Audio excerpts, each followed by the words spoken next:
Okay guys, so I've been away from my kitchen for way too long and I have just marinated some chicken in these spices and I thought I'd share it with you. I've used one chicken that I've cut up in karai pieces and I've marinated this in 500 grams of yogurt. There's 1 teaspoon of salt, 1 teaspoon of turmeric, 1 teaspoon red chili powder, half teaspoon of black pepper, half a teaspoon of garam masala. There's 1 big ilachi, 2 small ilachis. There's some cinnamon, there's bay leaves, there's long, which is cloves, and I'm going to mix this really well and I'm going to let it stay in the fridge and marinate overnight. I've also put 1 tablespoon of cut up minced garlic and there is 1 tablespoon of minced ginger. I want you guys to add about 3 to 4 tablespoons of oil before you put it in the fridge, and tomorrow we're going to cook this. Hi guys, so the chicken I marinated last night is in this karai wok right now. I've emptied the entire thing here and I'm going to let it cook with the lid off. I'm going to get the water and the liquid to dry and then I'm going to show you the next step. And while that is slowly cooking on the stove, I want you to flip the chicken around so that it's evenly cooked.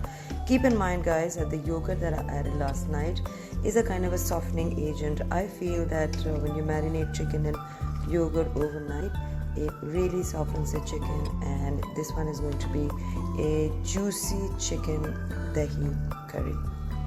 I also want to point out to you that I marinated this chicken with a little bit of oil last night. So at this point, I've not added any oil. When I do, I'm going to tell you. Exactly 40 minutes of cooking this on low to medium heat. I feel that the oil has risen to the top and it's time for me to add a little bit more oil. I'm not going to be using too much, maybe a tablespoon or so. And then I'm going to turn up the heat and saute this chicken. And while this chicken sautés, I'm going to be adding 4 or 5 green chilies.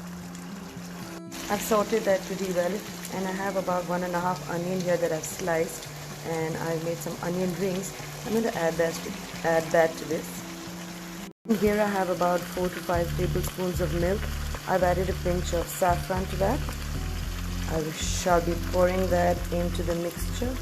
And I'm going to add 1.5 cups of boiling hot water to this curry to loosen the consistency, and I'm going to lower the fire and put this on dum, meaning that I'm going to cover this chicken and cook it for about 10 minutes on slow fire.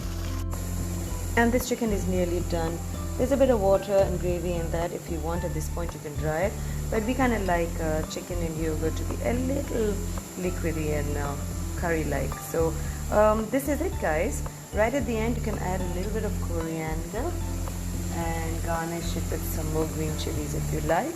This is ready to be eaten with hot naan.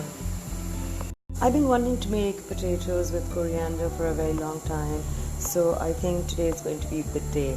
To make a potato coriander curry, I've taken about 5 or 6 potatoes and I've sliced it very thinly like that. They're basically like French fries but half in size.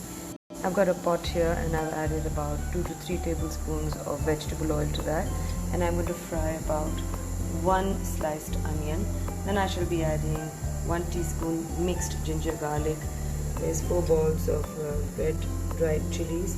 There's 1 teaspoon of cumin and half a teaspoon of coriander, and there's curry leaves.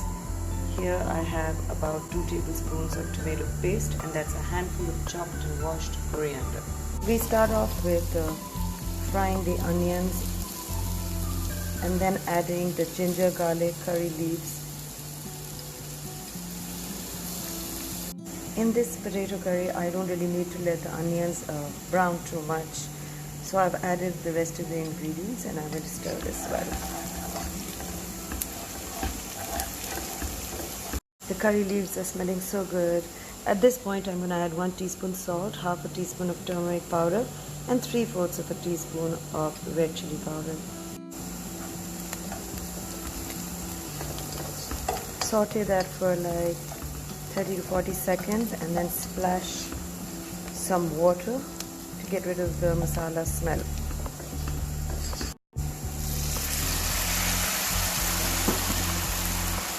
And the masala for this is nearly ready. The next thing that goes in, 2 tablespoons of tomato paste. And at this point, I'm going to add these potatoes into the mix.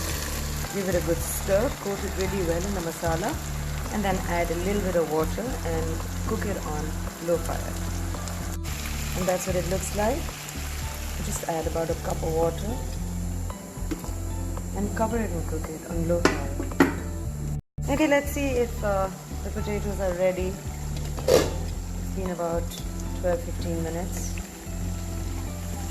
Potatoes are hard to cook in this part of the world. Hard meaning they take longer. And finally, the water and liquid has dried up, so I've checked for seasoning and I felt like the salt was less. So basically I've used more than 1 teaspoon of salt, guys. And to this I'm going to be adding a squeeze of lime and just a sprinkle of this amazing chaat masala that I picked up from Amna's. Right at the end, I'm going to add 2 handfuls of coriander. Cover it for just a moment and let the coriander smell infuse with the potatoes, and this is going to be ready to be served in a minute. Okay, lunch is ready, guys. Here's my simple potato curry with coriander, and here is the chicken curry in yogurt. Both of them are very, very easy to make, and I would love for you to make this and send me pictures and tell me what you think.